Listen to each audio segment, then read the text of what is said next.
All right, everyone.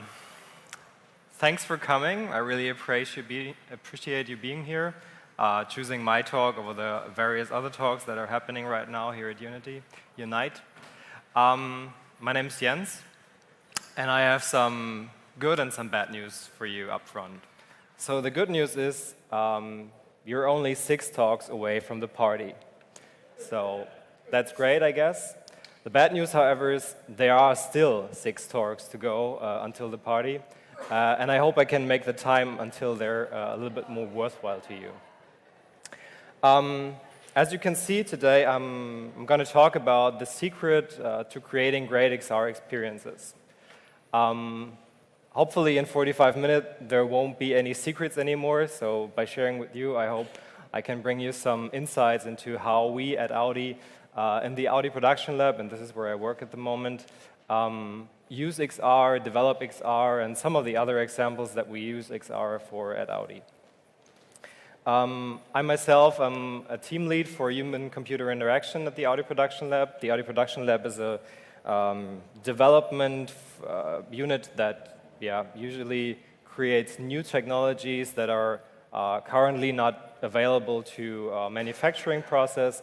And AR/VR, of course, is one of the newer technologies. It's not brand new, of course, but it's one of the newer technologies that we use for use cases that we haven't been used before.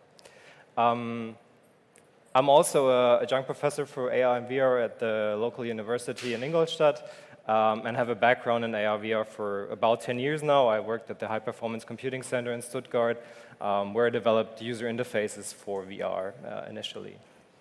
So from that time, I really brought some insights to it that I today want to share with you, and I want to start with an example that hopefully many of you know already. It's the Audi VR experience. It's, I think, one of the best examples of how to leverage virtual reality as a company, especially as a car company. And my colleague Marcus, which you can see here, developed this over the past years in close collaboration with some of the companies that are now really big names in the AR and VR industry. And what the Audi VR experience essentially is a virtual reality car configurator. And it was actually the first one that was introduced into the markets. So that's the world's first VR configurator that was released. It's a couple of years now old. And we rolled it out to dealerships across Germany and different parts of the world. The reason why we did that is pretty simple. We have really a large number of different models. It's over 60 now, so there are 60 different Audi models on the market. But what's special about it is that based on the different options that you can configure those cars with, you end up with millions of different configurations. Just as an example, the A3 family has 10 to the power of 38 different options to theoretically configure the car. So that ranges from, of course, the normal Sportback with 3 or 5 doors, up to the limousine, to a convertible, the S and RS models, different colors, different rims, different internal leathers, and so on. So you can imagine how this number comes up. The good thing is we as manufacturing don't have to produce all those variants. We're limiting them just by reducing it to meaningful configurations. But still, it's a large number. So usually we have only 2 A3s that come in the exact same configurations each year. So every others are different. And that gives you an idea like what's the complexity here. So for our dealers, it's really hard to have every imaginable configuration in the store, just out of space limitations, of course. So we need to have an option to give our customers the chance to really experience their perfect car, their dream car, and the exact configurations that they want to have it, and play around and see, okay, what is if I change those rims? Is it still the car that I want? Is it better or is it worse in my personal experience? So in virtual reality, we can do that in a very immersive way, and we can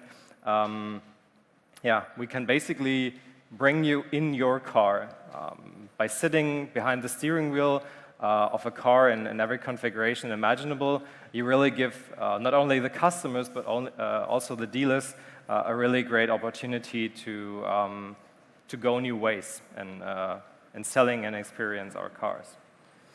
So that's one example. It's really a cool application. If you have the chance, please check it out. It's available throughout a different number of dealers in Germany, and it's available in Berlin as far as I know. So go check it out. Another example I brought with me is something very different from that. So that's really a customer experience. The one that I'm showing you now is more of an internal version. You might also have heard of it. There was a big announcement regarding this from Volkswagen side, and at Audi we developed a VR logistics training. You might ask, okay, why logistics? So there are a number of cars that go to external markets that we ship there in a, as we call it, knockdown state.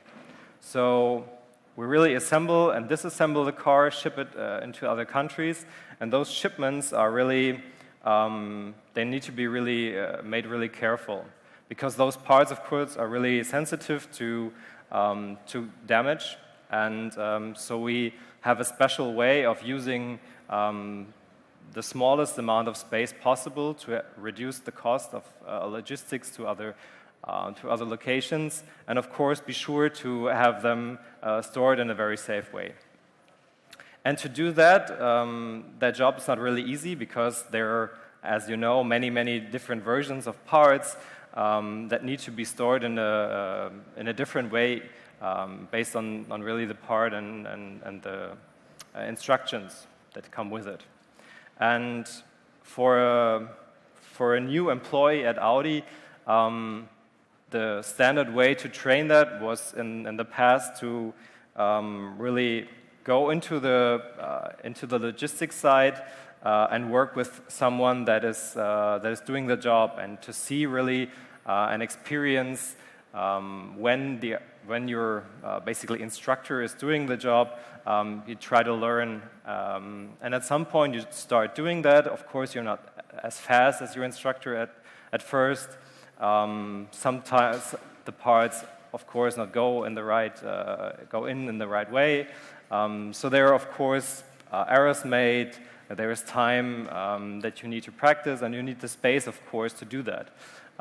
So we have dedicated spaces for training purposes, just to not slow down the logistics as it is, because, of course, time is a very important variable. And as you can imagine, you need time, you need people, you need space, and all of that costs a lot of money in the end. So we decided that, or my colleague Mirko, which you can say here, decided that virtual reality would be a great tool to train those people. You can basically recreate the reality of that workplace and really go step by step through each of the guides, each of the steps, and guide them through the process. And by doing that, you can give them way more feedback and way more time to really practice than you would be able to do in the reality. And we have developed a quite sophisticated training at the moment that is rolled out to hundreds of people this year, and thousands of people in the short-term future. So that's a really great example of how to leverage virtual reality as well. As opposed to our customers, it's our internal employees that use that. You might wonder, okay, this is all virtual reality. What about augmented reality? Because that is part of XR as well. And I brought an example of myself. I'm standing here in front of an A3, and I've developed in 2015, I guess, the first version of an AR engine assembly. That was basically thought to be a step-by-step guide when you have to assemble an engine, and you can imagine an engine to be around 1,000 parts. And this just for one version, of course. As you can imagine, there are different options and different engines. So there, and the production side that we went for, there are around 120 different versions of engines, with each around some 100 parts. And the employees that need to assemble them all need to know them by heart, which is a job that quite literally is impossible. So we thought that with augmented reality, we could help them doing that job, getting more security in doing that, and be faster. And I brought a quick video with me that I just decided to show you. So I have it in another window. And this video shows an early prototype, which is filmed through a smartphone. The version that we had was on a see-through HMD that was an Epson Moverio back at the time. There was no HoloLens available yet. And you can see that there are certain steps, and it's an edge-based tracking that we use there. And it shows you basically, based on the CAD data, an animation of the step that you would perform. It shows you some text information. It shows you some guidance on where you are in the process, which step it is, how much steps are to follow, and so on. And you basically go through there and you do the job. And we thought, cool, we've done feature and edge-based tracking on a see-through HMD when it was really hard to do that. And we then showed it to our internal customers. And the feedback was the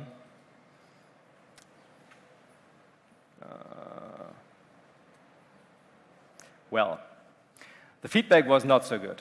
And I'm not here to show you only great examples of how we use XR, but also one that really failed. And this one is one where XR was not really the answer to the question, and I'm going to show you why.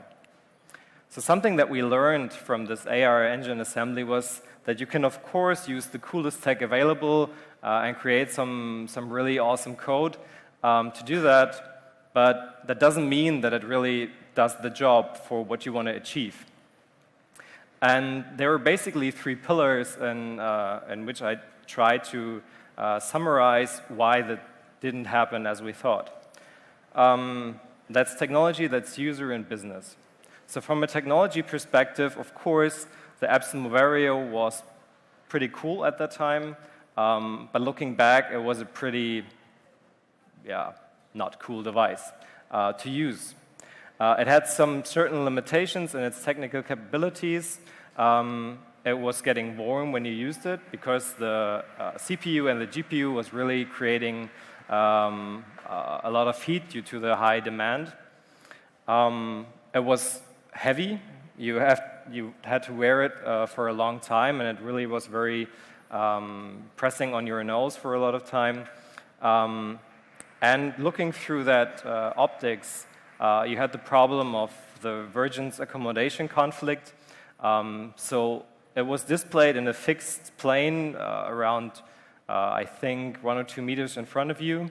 But the object not necessarily was in that exact distance.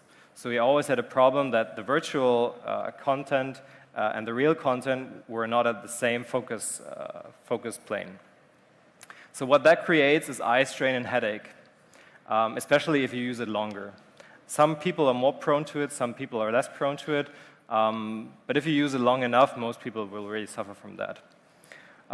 So we really noticed and understood that there are health and safety standards or certification methods missing.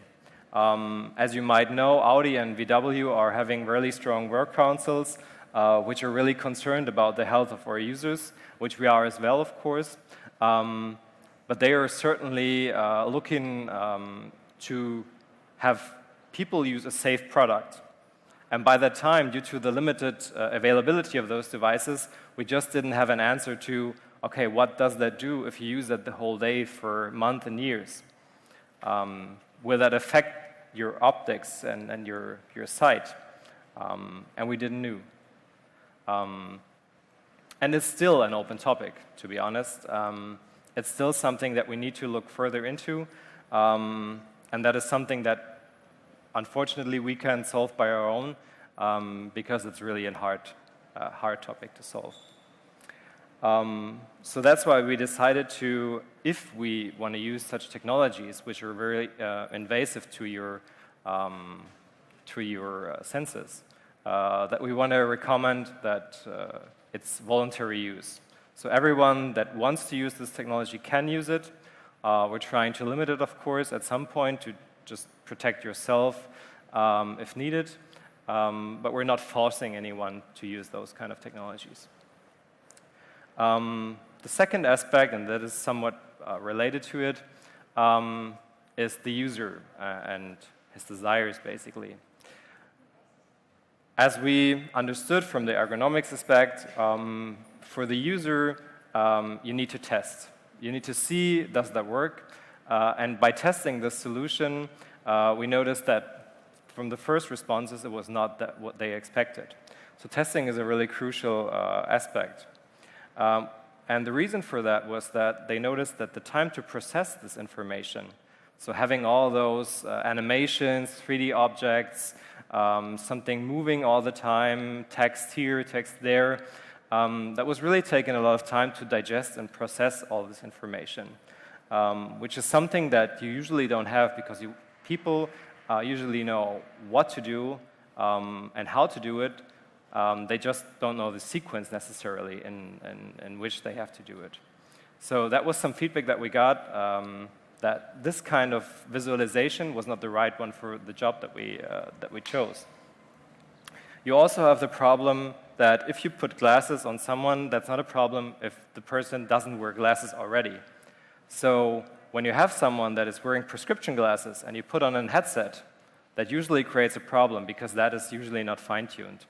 And having really different kind of optics combined for this is not something that at the moment is really feasible. So you all experienced it, especially the ones that use glasses, that you usually have to take off your glasses if they're quite large, or you have to really adapt the headset for it if possible. And especially for see-through, this is still a problem, based on the fixation of the head, of course.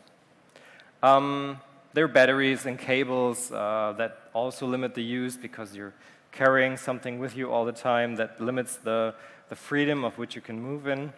Yeah, so those are problems. So what this means is that the glasses example is just one example, but there are, of course, people are diverse. They have different needs, they have different demands, and you need to design for it. You need to design for diversity. And this is also something that usually, due to time and budget restraints, is not being done. But that's very important. So we try to use, whenever possible, human interface guidelines just to try to develop in a way that is really based on the experience of other experiments and trials and so on. And I can only recommend for you to do so as well. The second and the third and last one is basically the business aspect, and that's always a problem, that it's not only to be cool, but it's all to be really economical. So we have to really save some costs or generate some money at some point and justify the cost of development of that. So what we usually do is proof of concepts. That's nothing very special. We need to see, okay, is the investment worth the benefit? The problem is usually that you cannot tell before, so you need to realize, okay, what are the KPIs? What are my key performance indicators that I try to improve, that I try to make better at some point? Do I want to reduce the time for assembling this engine? Do I want to reduce the errors that I do, etc.? And that's something that you need to realize before even starting the project, ideally. And that only then you can see, okay, what's the expected and what's the real benefit. And of course, the leverage to creating really economical solutions is using standards, standard APIs, standard platforms, middlewares like Unity. Unity really, as they say, and that's very true, democratizes development because a lot of people now have the tools to create stuff that wasn't available before. Especially doing tracking, for example, is really, really hard. And as we saw in the keynote yesterday, it's now something that you can easily do with Unity, which is really a great opportunity. So those are basically the elements of creating an experience that you need to look out for. And that is something that we learned basically from the AR engine assembly. So what did we end up with? From our AR engine assembly, we basically went to a head-up display engine assembly.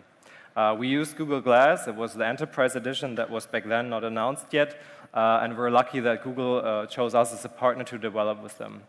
The Google Glass Enterprise Edition really was an improvement over the first version and wasn't available to the public and is still only available to enterprises.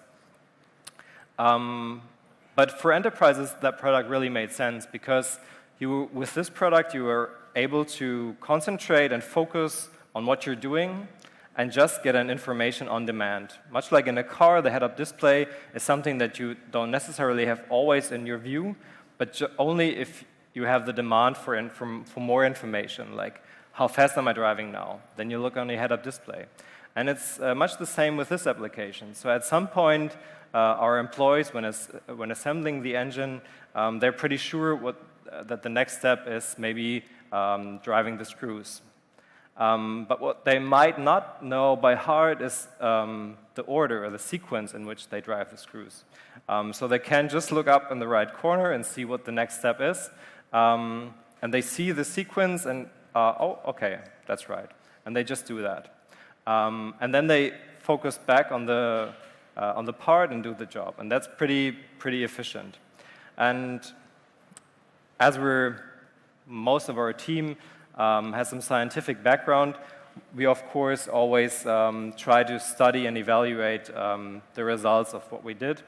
And the study that we did showed that the head-up display was much better because we were reducing the assembly time by around 10% based on a display, just a regular monitor solution that was right next to it.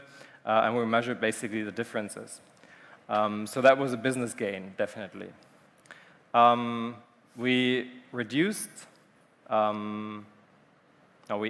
the number, the satisfaction with the solution, with the user interface. So the people were much more satisfied with what they had on their head than what was displayed at the monitor right next to it. But we also faced some problems. We noticed that the ergonomics were not good. Wearing a Google Glass for around 10 hours or maybe even 12 hours at some time was really, over a course of 2 weeks, hurting people. Because it's really not a heavy device, but still a device that you have to wear. And on hot days, for example, that was something that people really didn't like. The number of errors went up, unfortunately. And the readability was not as good as we thought. So pros and cons, in the end we decided not to use this because the cost of operation and to fix all those problems was way higher than the benefit that we gained. So we decided to stay with a monitor solution. So generally, XR is a great tool, but it's not suited for everything. And what we tried to learn from that was basically a methodology that we can apply to our project and see how to develop for XR. And basically, there are two examples or two lessons that we learned and two methodologies that I want to present you. The first one is experiment-driven development. So what we try to do is always try to formalize some hypothesis, what we're trying to achieve, We're then formulating an experiment and see if that works out in the given conditions, and then implement that. And only implement that if we know that's a success.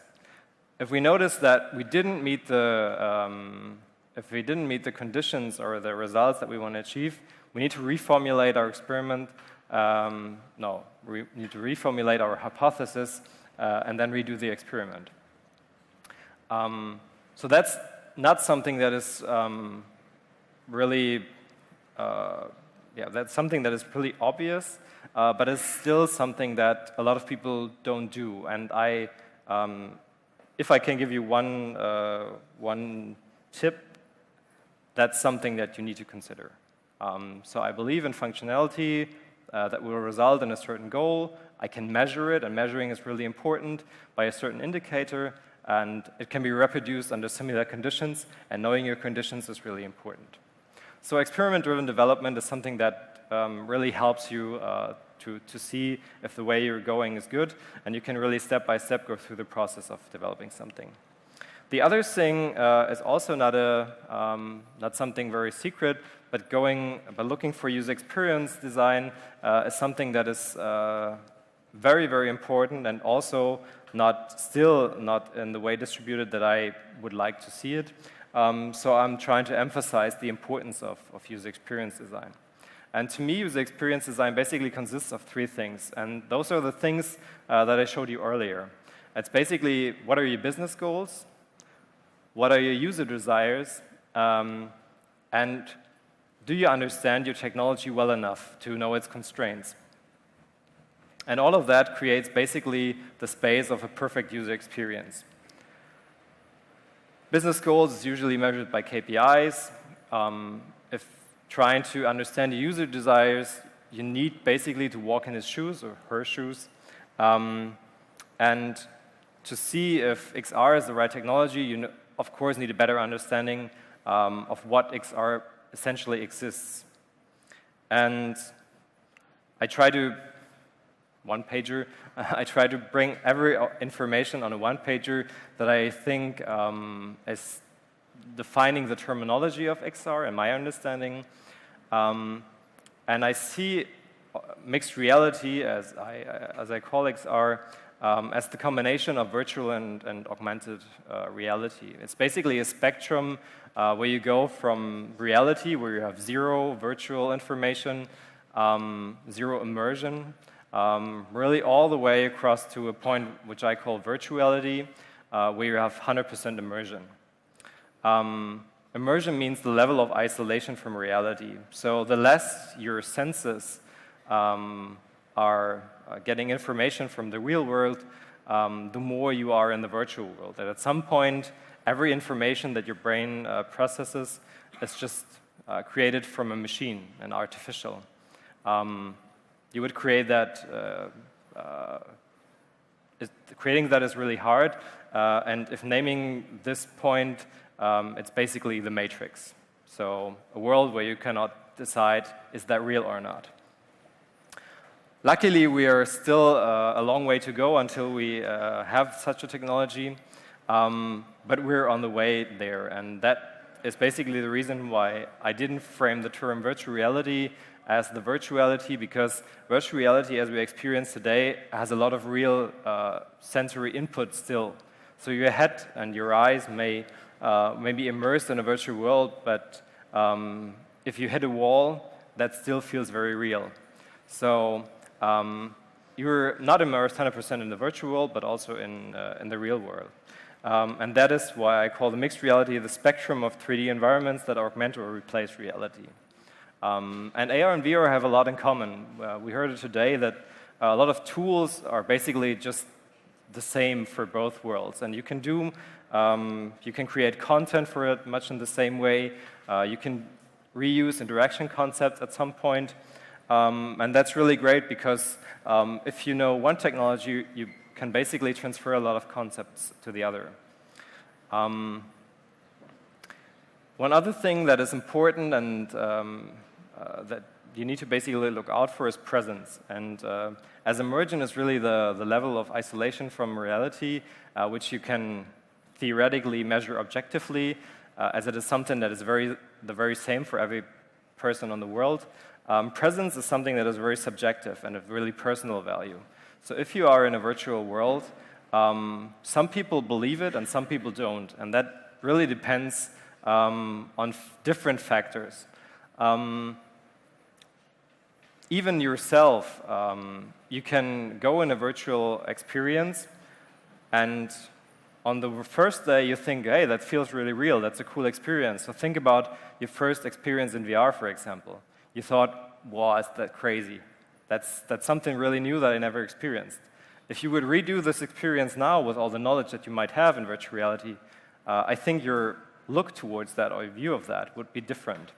And that is the reason why that is really subjective and something that is good measurable, because you can do questionnaires, you can really ask people and see, okay, how does that develop? How is my presence different from other people or from my own experience? The other thing that I think is important to understand is that AR and VR really are interface technologies, and that we're on a way from classical CLI or GUI technologies to natural user interfaces or even supernatural user interfaces. The starting point of natural user interfaces were the iPhone, for example, and that enabled a direct and intuitive interaction. So the control of your elements is really more direct in comparison to the mouse and keyboard, for example, but still the space in which you interact is 2D in most cases. So what's changing now is that AR and VR are enabled to recreate a 3D environment which is more natural than the way before, because our world that we live in is 3D as well. So everything that we learn from the child up is really based on this three-dimensional experience. And recreating that in augmented and virtual reality enables a more intuitive way of interacting with this world. That's for really basic interaction, of course. If we want to go in virtual reality and have the opportunity, we of course would start to choose to fly, walk on the moon, do things that we can't do in reality. And that's the reason why we have the development into spatial, into supernatural user interfaces, where we can do stuff that is not anchored in the real world. And we will start to see that more and more. But I think the first step is to really recreate the real interactions in VR and in AR, of course, as well, in order to make it really accessible for people that are not expert in this. So from a technology understanding, we're good. From a business goal, sure, you need to understand what are the opportunities from immersive and wearable technologies. The opportunities from immersive technologies are, as I said before, reducing costs, saving time, and improving quality. For example, through avoiding hardware and space, through creating holistic data models and simulations. For example, if you today create a model or a simulation, you usually don't need to have that in a way that is fully and holistic, because you're just not experiences in a one-to-one way. If you go to VR, that at some point you experience the model in a different way, in an immersive way, and you need to create more information to do that. And the third thing is that communicating across large distances, so collaboration over continents and so on, that's something that immersive technologies enable as well, and that of course saves time and cost. So we use those technologies more in the production preparation, and SOP means start of production. So going from idea to the start of production of a product, that's the preparation phase, and that's usually where we use immersive technologies.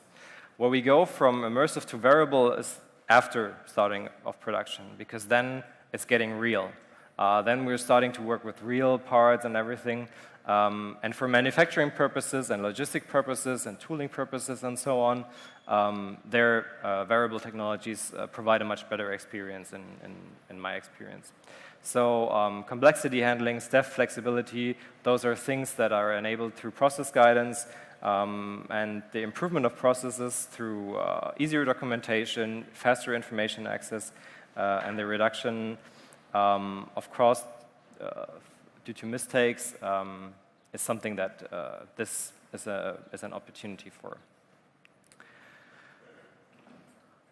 What I love to talk about are user desires, as this is something that I'm really passionate about, and I really try to formulate something that is universal in creating XR apps, and there are 5 desires for XR. And the number one of those desires is well-being. So independent of what you develop, you want your user to feel well. He shouldn't ideally throw up, he shouldn't ideally fall or hurt himself. So that is something that is independent of which technology you use, which application you create. That's essential. Without that, you can basically forget your experience. The second thing is illusion. So the easiest form of maybe virtual reality, for example, is putting on a GVR or a cardboard. And you do that to be in a different place, to teleport you to somewhere else. And if the content that you're then seeing is not believable, and you don't have the illusion to be somewhere else, it's really pointless of putting those technologies on. So illusion is the second most important thing when creating an XR experience. The third thing is that as soon as you really sit there and maybe have a 360, look around, you want to stand up and try to move around and explore the place. So having the freedom to walk in a virtual environment and go wherever you want is really something that is desirable, as we saw from a lot of people. So really just sitting there and turning your head is not something that is really satisfying for a long period of time. The freedom to move around is really important. The next thing is interaction. So if you move around and you see a lot of stuff, you of course want to interact with that. You want to touch a car, you want to turn the steering wheel. Something like that is usually the case when we show VR, for example, to people. And the last thing, and that's I think the most important thing, is communication. So as soon as you are in an XR experience, you want to share what you are seeing. You want to share what you experience. Because imagine going into a cinema. That's something that is really, in my opinion, not a really social place, because you're sitting there for hours and not allowed to talk to each other.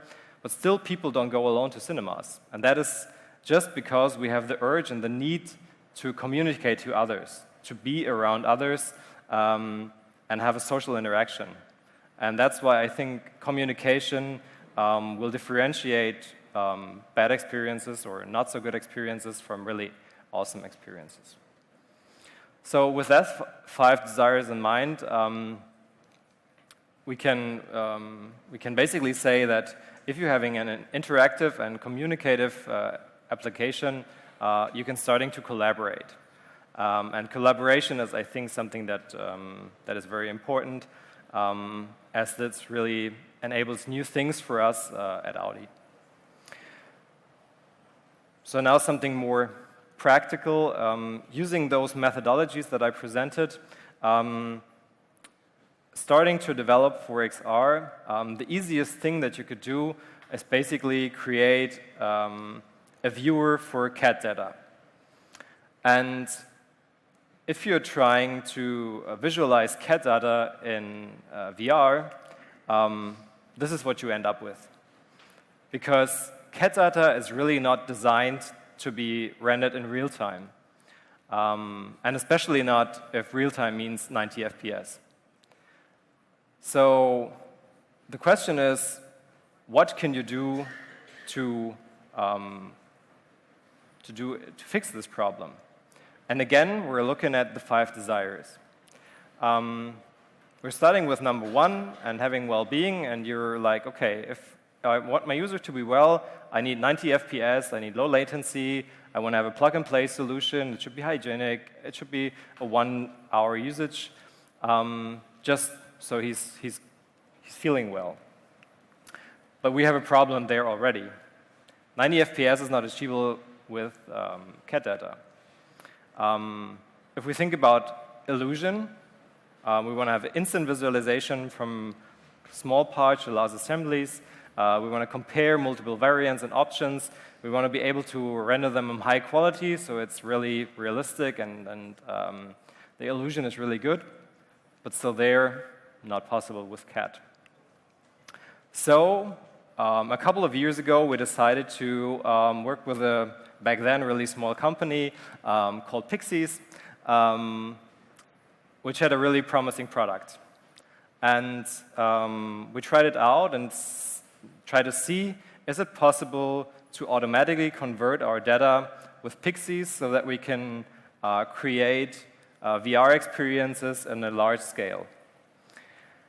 And automatic is important because we're not creating a model in a year or a month.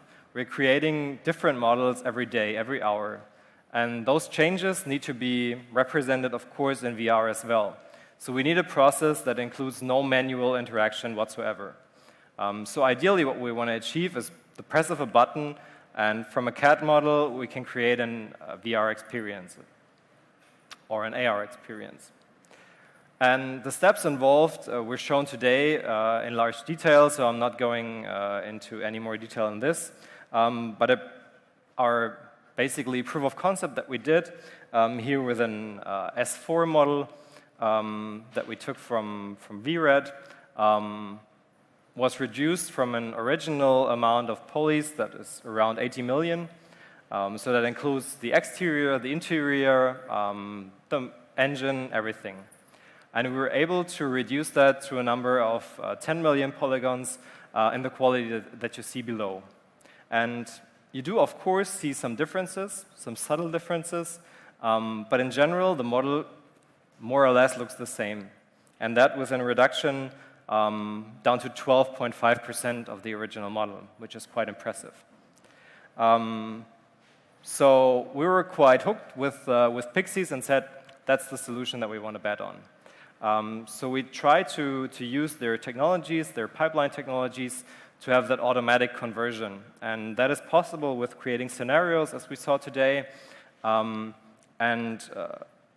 Volkswagen and Audi are the first companies, one of the first companies that basically leveraged that by using PiXYZ Connect. And the idea is that every of our users that want to create an XR experiences is able to just select its CAD file, then hit a button, and it creates a reduced file that is then automatically processed into an XR experience. And that's the goal we want to get, and we're pretty close to that. We're also working with PiXYZ to create new features that enable the novice users to use it more easily and more friendly, and we're thrilled to share more in the coming month with you. So using PiXYZ is really a great thing, but of course that still involves some preparation. So we're having some really large machines to bring that time down to prepare our models, but it really takes still some time. If we're now looking where we ended up, based on the scenarios, we have 90 FPS, low latency, The question is, what is low? Hygienic, yeah, at some point that's possible. But of course, still, if you're sweating, independent of your HMD, that goes to the next user. If you're switching devices and having an own device for every Audi employee is still not an option today, unfortunately. So we're working on that. Instant visualization, sorry, not possible, but a really short time to do that. Comparing multiple models, yes, well, dependent on how large your graphics card is. Having several of 10 million polys in the scene is still killing performance. So we need a smart way to do that. And high quality, yes and no. Depends really on the scene and what you do. What we usually do, and that's making it better, is rendering just CAD without the materials, because for the majority of things we don't need any materials or so on. If we look at the other desires, when you want to create really a viewer for CAD, you want your solution to be wireless. You want to have a 6 by 6 meter space because the car can be quite large. You want to track several users because, as I said, collaboration is very important. If we look into interaction, that ideally is controller-based because hand interaction with different sensors doesn't work as well as it should, I think. For selection, annotations, and system control, that's the least amount of things that you need to enable. You need to have some large area navigation because you don't want to stand just right next to the car, but maybe go further away. And unless you have 200 square meters of tracking, you need something like teleportation or so on. And ideally for interaction, you want your users not to require any prior training because having, for example, the board in your meetings, don't want to be educated on how to use VR. And last but not least, you of course need an avatar representation because you want to have co-located and remote communication and collaboration in your experience. I have a quick video on how that looks in the end, and then I'm about to finish a little bit late. That's basically the example of how that could look like. It's an early experiment that we did. It's not the current version. I hope to share that with you later this year. But that's something that is really close to what we're developing at the moment. So you're seeing basically a virtual environment. You're seeing a Q2 cockpit from the Audi model Q2. And we're looking basically it's basically a design review that we do. So you have some parts. I brought a colleague with me. You can see and visualize by his head and his controllers. And we're collaboratively reviewing where the problem exactly is in this cockpit and what we can do to fix this problem. We have certain tools like cutting planes. We have annotations with pens. And with that, we can really bring the problem down to a certain aspect. We can load different models, of course, to see, okay, with other versions, is the problem still there? And so we can ideally identify the problem and find a solution in virtual reality. All right, thank you very much for your attention. Sorry for being late. And due to the short time that we have, questions are outside. Thank you.